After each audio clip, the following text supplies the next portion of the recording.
स्वादित चरण कमल चिन्ह मकरंदाय भक्त जन मानस निवासाय श्री रामचंद्राय जिह्वा के मादाय करेण देवीं वामेन शत्रुन पर पीडयन्तीं गदा विघातेन च दक्षिणेन पीताम्बराढ्यां द्विभुजां नमामि। जय जय श्री राधा रमण जय जय नवल किशोर जय गोपी चित चोर प्रभु जय जय माखन छोर।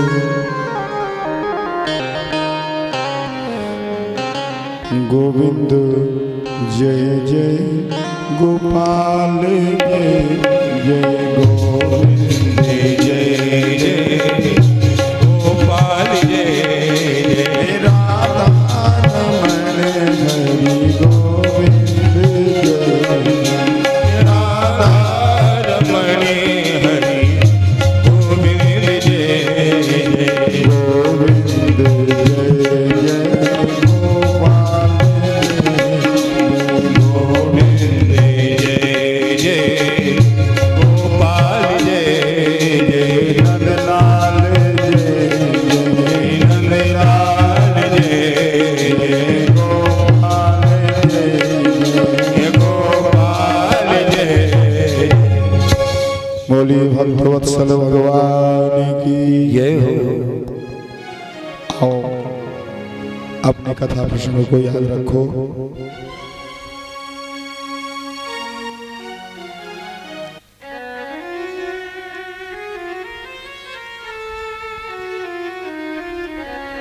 अंत तो गत्वा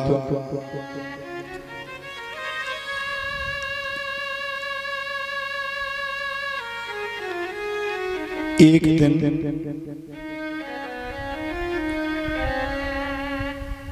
ये निर्णय हुआ।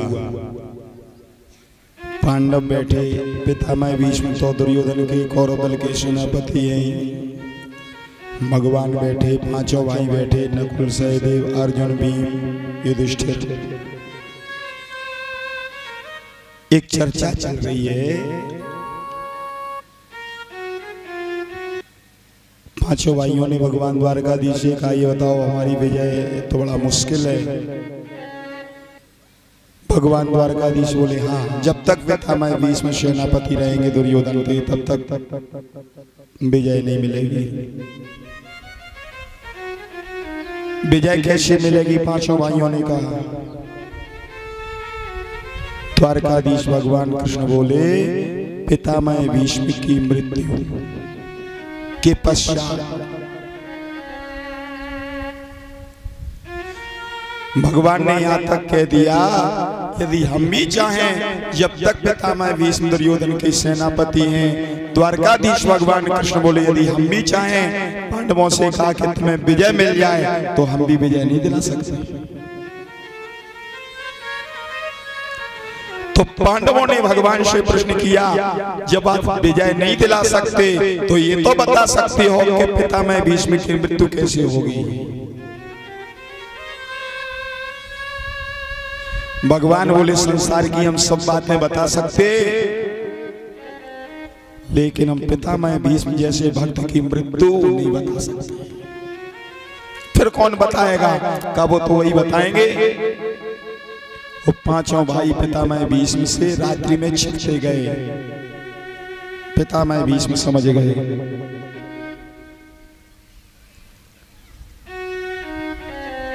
पितामह भीष्म बोले, हम जानते हैं जब तक हम सेनापति रहेंगे अर्जुन तुम्हें विजय नहीं मिलेगी। अर्जुन ने कहा, पितामह आपने विजय श्री का आशीर्वाद में दिया है, मिलेगी कैसे? तो पितामह भीष्म बोले, विजय श्री का कारण तुम्हारे पक्ष में है। जब तुम कल का युद्ध करो तो शिखंडी को सामने कर देना, हम उस पर बाण नहीं चलाएंगे, हम निहत्थे हो जाएंगे, तुम बाणों की बौछार करना, तुम्हारी विजय मिल जाएगी। बोलो ऐसा कोई महापुरुष भक्त होगा जो अपनी मृत्यु का कारण बता देगा?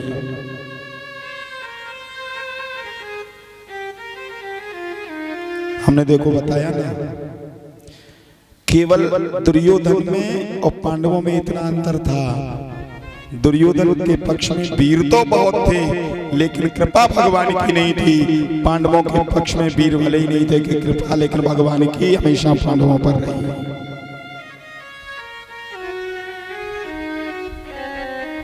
सूरपुत्र कर्ण, पितामह भीष्म जैसे। देखो 1 मिनट की कथा सुनाए, आगे बढ़ाए। कर्ण का और अर्जुन का युद्ध चल रहा था, भयंकर युद्ध। अर्जुन को कर्ण से लड़ते लड़ते लेने के देने पड़ रहे थे, लेकिन भगवान कृपा बरसाते, हौसला बढ़ाते। अब भगवान ने थोड़ा पाठ बदल दिया। भयंकर अर्जुन का कर्ण का युद्ध चल रहा था, भगवान अर्जुन के सारथी हैं। भगवान कर्ण से एक बार बोले, धन्य हो कर्ण, संसार में हमने बहुत से वीर देखे, लेकिन तेरे जैसा वीर नहीं देखा। अर्जुन कुछ नहीं बोले, दोबारा प्रशंसा की। अर्जुन जब अपना बाण का संधान करते थे तो कर्ण का रथ 10 हाथ पीछे खिसकता था।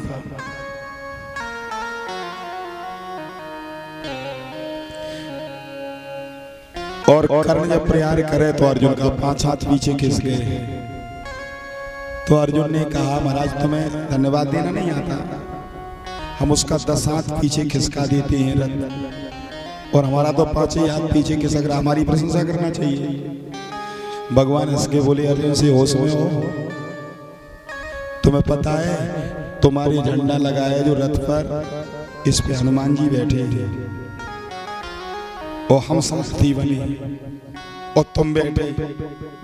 हनुमान बाहुक पढ़ना, भारत में पारथ के रथ केतु कपिराज, स्वयं हनुमान जी बैठे थे अर्जुन के झंडे पर, भगवान सारथी बने, अर्जुन बैठे, गांडीव कंधे में है। तब वो कर्ण तुम्हारा रथ 5 हाथ पीछे खिसका रहा है, वो अकेला है। और हम दोनों लोग यदि चले जाएं, हनुमान जी और भगवान बोले हम, तो अर्जुन तुम्हारे रथ का पता नहीं चलेगा। बोलो धन्यवाद तुम्हें दें के कर्ण को। तब होश आया अर्जुन को। अंत तो का निर्णय ये निकला, आज पितामह भीष्म का भयंकर युद्ध। एक बाण निकालते हैं पितामह भी 1000 बाण बनते हैं, रोम रोम में बिंधने लगे। अर्जुन घबराने लगा। अर्जुन बोले भगवान से, अब तुम्हारा अर्जुन नहीं बचेगा। भगवान बोले, अब क्या करें, बड़ा धर्म संकट है। यदि अस्त्र धारण करते हैं तो संसार में हंसी, वो अस्त्र शस्त्र नहीं लेते हैं तो अर्जुन का मामला बिगड़ेगा। चलो जो होगा सो देखा जाएगा। चट से भगवान रथ से नीचे उतर पड़े, रथ के पहिया की चकील फेंक दी, उसी को चक्का को चक्कर बना के पितामह भीष्म को मारने दौड़े। पितामह भीष्म अस्त्र शस्त्र फेंक दिए और बोले, हमारी तुम्हारी जो बात हुई थी, आपने प्रण किया था, कुल खानदानी है, वो कल की बात कहां चली गई? भगवान ने हंसते हंसते अपने भक्त से अपनी बात बचाई। बोले, को कहत देवकी, को कहत यशोदा, को कहत नंद वसुदेव के कुमार हैं। जाके एक बाप बचावे निज लाज सोई, मेरे कौन लाज मेरे बाप तो 1000 हैं। कभी यदुवंश में, कभी रघुवंश में। भगवान ने कहा यही समय है, बाणों की बौछार की, बाणों की सैया बनी और पितामह भीष्म कुरुक्षेत्र में लेटे रहे। इच्छा मृत्यु का वरदान है, दक्षिणायनी सूर्य जाएंगे, उत्तरायणी आएंगे, तब प्राण छोड़ेंगे, तब तक युद्ध का निर्णय हो जाएगा।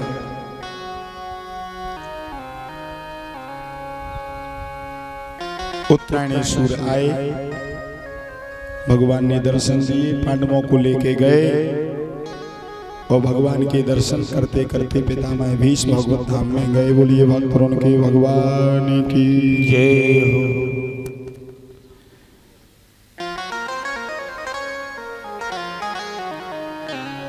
दुर्योधन युद्ध का मैदान छोड़ के भाग गया था।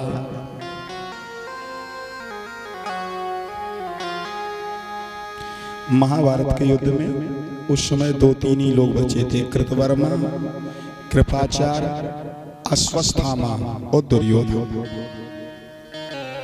इसे जल स्तंभन विद्या आती थी, सो जल में छुप गया। और भगवान से क्या छुपा, 5 पांडवों को लेके गए जिस तालाब में छुपा था। भीम ने ललकार लगाई, कायर कही कि युद्ध ठानता है, हारता है तो भागता है, हिम्मत हो तो। दुर्योधन भी वीर था, कैसे सुनता, आया गदा लेके।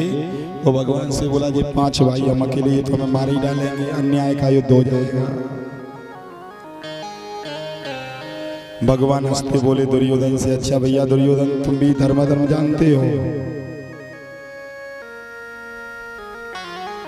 उस दिन तुम्हारा धर्म कहां गया था,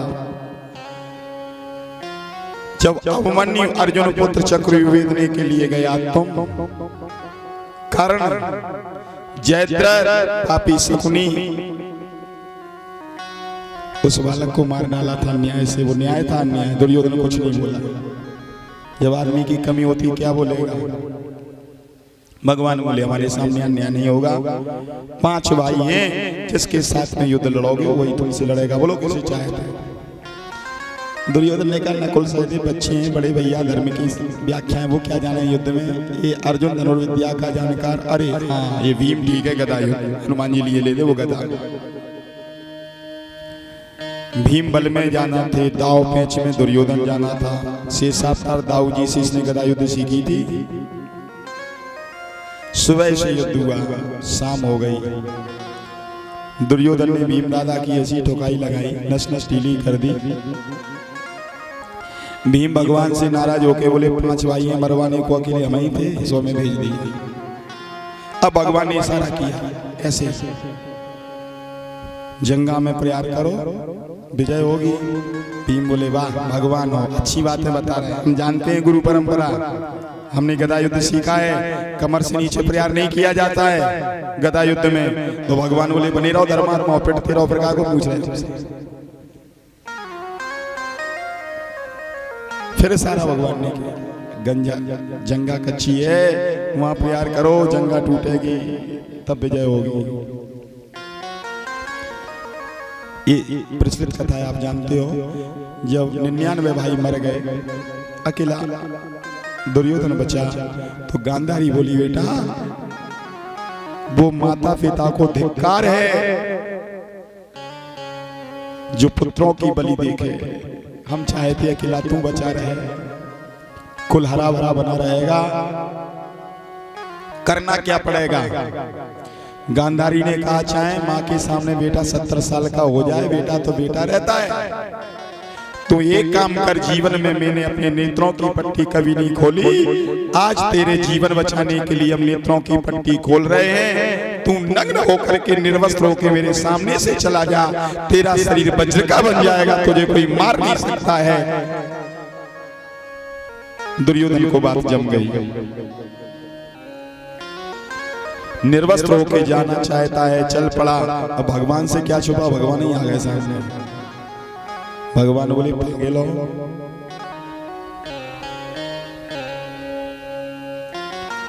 तुम छोटे थे अम्मा के सामने ऐसे बन के जाओगे? अरे कुछ नहीं, थोड़ी मर्यादा, केला का पत्ता लपेट लो। बस वही अंग इसका कच्चा रह गया था। भगवान को पता था। भगवान ने भीम से कहा जंगा में प्रहार करो।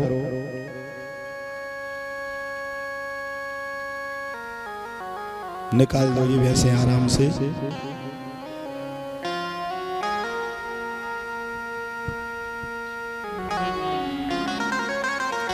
गोविंद जय जय गोपाल जय।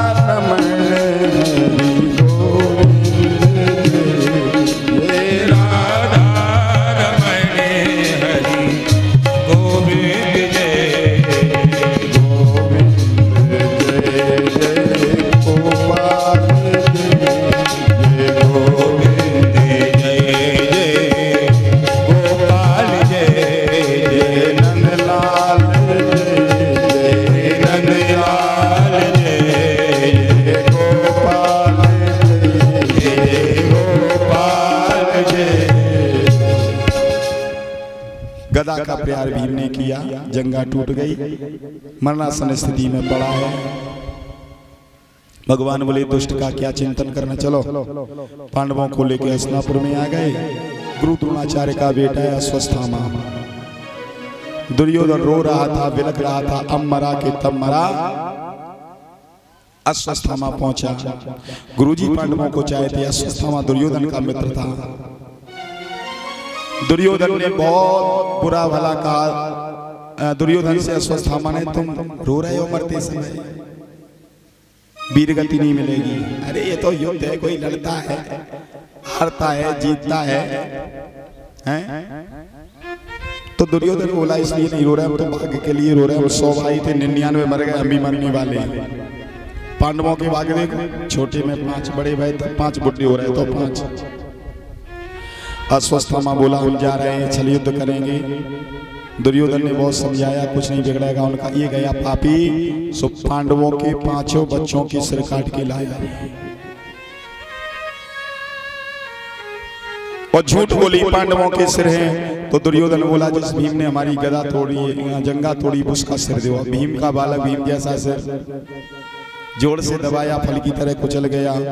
दुर्योधन ने नेत्र खोला और अश्वत्थामा ने कहा पापी, पांडवों से व्यर्थ था, इन बच्चों ने क्या बिगाड़ा था, ये तो हमारा ही परिवार है, हमारा वंश बिगड़ा, तूने तो पांडवों का भी वंश बिगाड़ दिया। ऐसा कह के दुर्योधन के प्राणांत हो गए।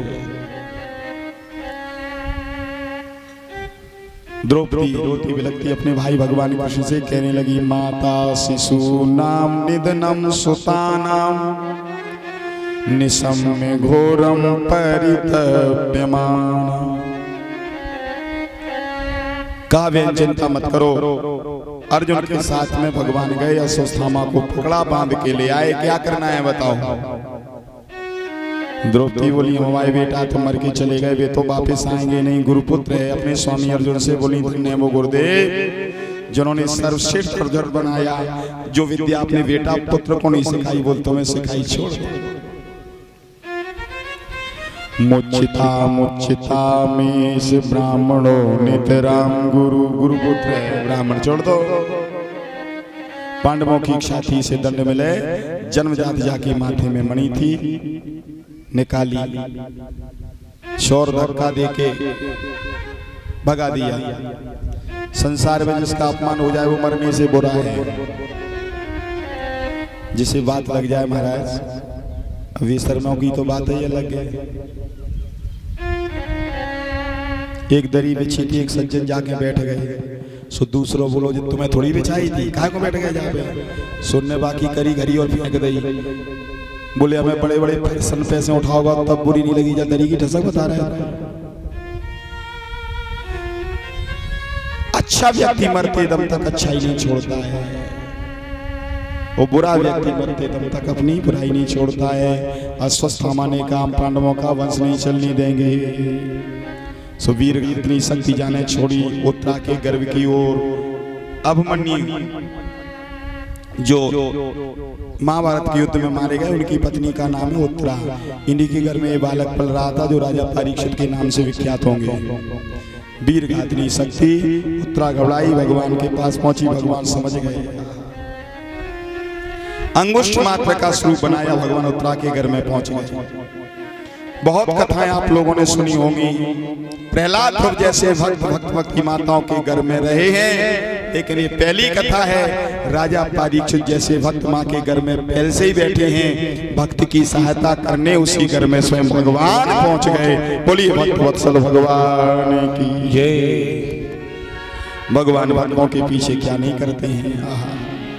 ब्रज के नंदलाला राधा जी की सांवरिया, शब्दों के दूर हुए जब तेरा नाम लिया। ब्रज के नंदलाला राधा जी की सांवरिया, शब्दों के दूर हुए जब तेरा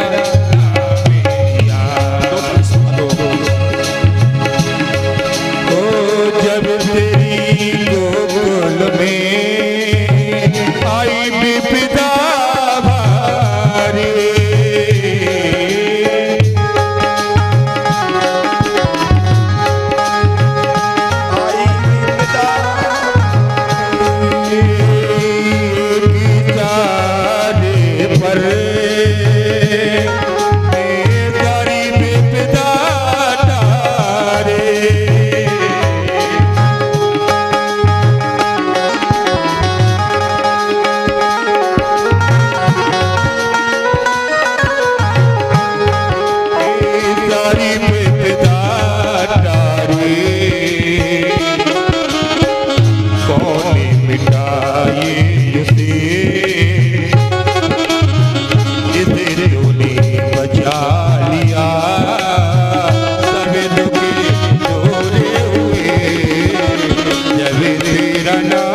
में